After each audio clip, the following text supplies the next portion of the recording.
Le 4 juillet 2019, la CNIL a adopté des lignes directrices concernant les cookies. Les cookies sont de petits fichiers s'installant sur votre ordinateur quand vous consultez une page web et qui permettent de suivre votre activité. La CNIL prévoit désormais, pour les hébergeurs, un renforcement des modalités de recueil du consentement. Avant, le consentement pouvait être tacite.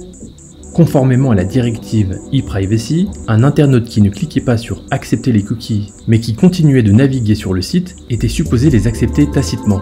Avec ces nouvelles lignes directrices, le consentement tacite ne sera plus possible. Il faudra que l'internaute les accepte impérativement. En même temps, la CNIL prévoit une période d'adaptation de 6 mois après la recommandation qu'elle émettra au premier trimestre 2020, précisant ces lignes directrices. Le nouveau régime n'est donc pas applicable immédiatement, mais le sera en 2020. Les associations de protection des données personnelles ont déposé un recours devant le Conseil d'État pour contester cette période d'adaptation au motif qu'elle serait contraire au RGPD et son exigence de consentement clair. Le 16 octobre, le Conseil d'État a rendu une décision dans laquelle elle rejette la requête des associations et valide la démarche de la CNIL.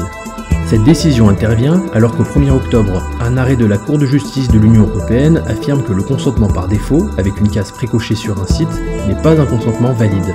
Le Conseil d'État adopterait pour certains une position beaucoup plus conciliante que la CJUE.